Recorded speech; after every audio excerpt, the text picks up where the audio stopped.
اللہ تبارک و تعالی قرآن مجید میں جگہ جگہ ماں باپ کے ساتھ احسان کرنے کا حکم دیتا ہے. اللہ کے نبی نے بھی کئی روایتوں کے اندر. لیکن اللہ کے نبی نے یہ بھی فرمایا کہ تمہارے 3 ماں باپ ہیں. ایک وہ جس سے تم پیدا ہوئے, دوسرے وہ جس نے تمہیں لڑکی دی, اور تیسرا وہ جس نے تمہاری تربیت کی, تمہارے استاد جس نے تمہیں علم دیا. لیکن اگر کوئی لڑکا یا لڑکی دونوں طرف سے ہوتا ہے, بوائے اور گرلس دونوں سائڈ سے, کہ وہ خسر کو جو ہے باپ ماننے کے لیے تیار نہیں ہے, اس لیے داماد ہو کر خسر کے بارے میں بری باتیں کرتا ہے, بہو ہو کر اپنی ساس کے بارے میں بری باتیں کرتا ہے, اپنے خسر کی بری باتیں کرتا ہے, اور کبھی داماد بن کر جو ہے وہ خسر کی بات کرتی ہے, بہو بن کر جو ہے اپنے خسر کی باتیں کرتی ہے. اس کی وجہ سے تعلقات لڑکے اور لڑکیوں کے اندر پیدا نہیں ہوتے ہیں, محبتیں پیدا نہیں ہوتی ہیں, اور یہ بنیاد بنتی ہے لڑائی اور جھگڑے کی, اور یہ بنیاد بنتی ہے آپس کے اندر گھروں کو توڑنے کی اور گھروں کے ٹوٹنے کی. اس لیے آج کی اس مجلس کے اندر میں خود اپنے آپ کو کہتا ہوں اور اب سب کو جو ہے یہ پیغام دیتا ہوں, اپنے لڑکے اور لڑکیوں کے گھروں کو بچانے کے لیے سب کچھ اگر قربان کرنا پڑے تو سب کچھ قربان کر دو, لیکن ان کا رشتہ بچا دو, ان کا گھر بچا لو. کبھی جھکنا پڑے جھک جاؤ. یہ نہیں ہے کہ ہم جو ہے وہ کہتے ہیں کہ میاں بھائی کی ٹنگڑی اونچی, وہ نہیں. اگر جھکنا پڑے تو جھک جاؤ, لیکن تعلقات کو جوڑ لو, ان کے تعلقات کا خیال رکھو. اور اسی طریقے سے جو ہے یہ سوچو کہ مجھے اللہ اور اس کے رسول کا یہ حکم ہے, رشتہ داروں کے ساتھ اگر بھتیجے ہے چچا کے ساتھ اچھے تعلقات رکھیے, ماموں ہے بھانجوں کے ساتھ, بھانجے ہے ماموں کے ساتھ, باپ ہے اولاد کے ساتھ, اولاد ہے باپ کے ساتھ, ماں کے ساتھ, خالہ کے ساتھ, رشتہ داروں کے ساتھ ایک ایسا ماحول ہونا چاہیے, اور ہمارے گھروں کے اندر ہمارے رشتے اتنے مضبوط ہونے چاہیے کہ جس کی وجہ سے اللہ اور اس کا رسول ہم سے راضی ہو جائے, ہم سے خوش ہو جائے. تو میرے بھائیوں, یہ جو ہے ہمارے لیے بہت ضروری ہے. اللہ تبارک و تعالی ہمیں جگہ جگہ اس کا حکم دیتے ہیں. شوہر کے جہاں حقوق ہے وہاں پر عورت کے بھی حقوق ہے, ماں باپ کے حقوق ہے وہاں پر خسر اور ساس کے بھی حقوق ہے. اور لڑائی اور جھگڑے کو آدمی کم سے کم کرے اپنے گھروں کے اندر, اس سے بے برکتی ہوتی ہے, اس سے جو ہے آپس کے اندر دشمنیاں زیادہ ہوتی ہیں. اور آج تو ایسا ماحول ہو گیا ہے کہ ہم 5 پاؤنڈ کے لیے, 50 پاؤنڈ کے لیے, 100 پاؤنڈ کے لیے, 500 اور 1000 پاؤنڈ کے لیے رشتہ داریاں ختم کر دیتے ہیں. زمین کے ایک ٹکڑے کے لیے ہماری جو ہے زندگیاں برباد. بھائی اور بہن کے تعلقات نہیں ہیں, کیوں؟ اس لیے کہ زمین کے لیے لڑائی ہے, گھر کے لیے لڑائی ہے. تو مکان زمین سب دنیا میں رہ جائے گی. اور اگر آپ نے لوگوں کے ساتھ, رشتہ داروں کے ساتھ اچھا تعلق قائم کیا تو اللہ اس کی برکت سے ہمیں جنت دے گا, اللہ اس کی برکت سے ہم سے راضی ہوں گے, اللہ کے نبی کی سفارش ہمیں نصیب ہوگی, اور ہمارے گھروں کے اوپر جو لعنتیں ہیں وہ لعنتیں ختم ہوگی. اور اس ملک کے اندر تو کیا ہوتا ہے, ہم کہتے ہیں آئی ڈونٹ کیئر, مجھے کچھ پڑی نہیں ہے. اس لیے پڑی نہیں ہے کہ حکومت پیسے سب کو دیتی ہے, اگر جاب نہیں ہے تو اس کو پیسے ملتے ہیں تو کہتا ہے میں ہمارا گھر میں کھائے نہ خوش تو بس مجھے کوئی نہیں پڑھی نہیں, میں خوش ہوں. حکومت پیسے بند کر دی تو سب کو ایک دوسرے کی ضرورت پڑے گی, پھر آٹا لینے کی بھی ضرورت پڑے گی, پھر روٹی لینے کی بھی ضرورت پڑے گی. تو ہر ایک کو اتنے پیسے ملتے ہیں کہ جس سے وہ اپنی زندگی گزارتا ہے, لیکن آئی ڈونٹ کیئر. اور اس کی وجہ سے کیا ہوتا ہے کہ ہماری اولادیں سیکھتی ہے, ہم اپنی اولادوں کو یہ دے کر جاتے ہیں. تو اس لیے میرے بھائیوں, ہمیں یہ سوچنا ہے کہ ہمیں اللہ اور اس کے رسول کا یہ حکم ہے. اسی لیے روایتوں میں آتا ہے, اللہ قرآن میں فرماتے ہیں وَآتِ ذِی الْقُرْبَى, 2 رشتہ داروں کو تمہارے رشتہ داروں میں جو غریب ہے اس کو پہلے دو. ہم کیا کرتے ہیں, نہیں رشتہ دار غریب ہے, نہیں اس کو تو پیسے دینا ہے کہیں بس. ہم مسجدوں میں دیتے ہیں, مدارس میں دیتے ہیں, بہت اچھا کام ہے, دینا چاہیے. لیکن اللہ فرماتے ہیں کہ سب سے پہلے اپنے غریب رشتہ داروں کو دو. حضرت ابوبکر صدیق رضی اللہ تعالیٰ عنہ کی بیٹی حضرت عائشہ رضی اللہ تعالیٰ عنہ, ہماری روحانی ماں, وہ واقعہ مشہور جس کو ہم نے کئی مرتبہ سنا کہ حضرت عائشہ رضی اللہ تعالیٰ عنہ ایک جنگ سے واپس آ رہی تھی اور قافلہ آ رہا تھا, قافلے سے پیچھے رہ گئی.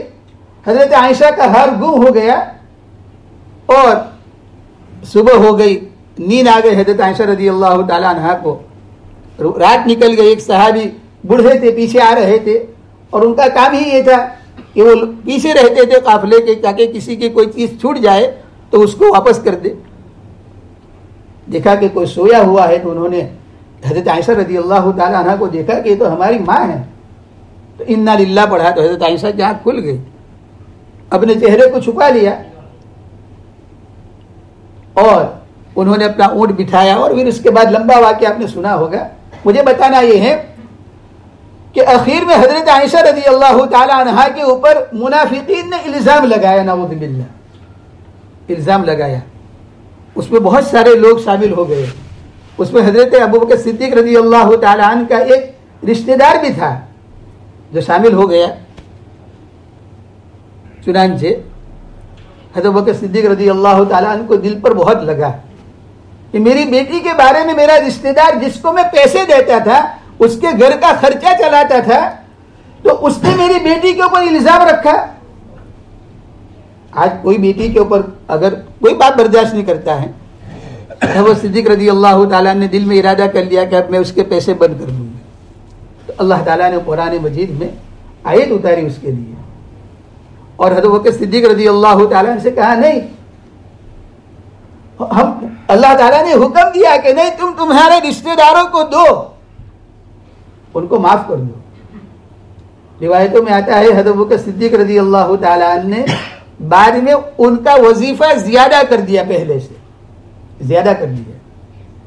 تو میرے بھائیو, ہم سب کو چاہیے کہ ہم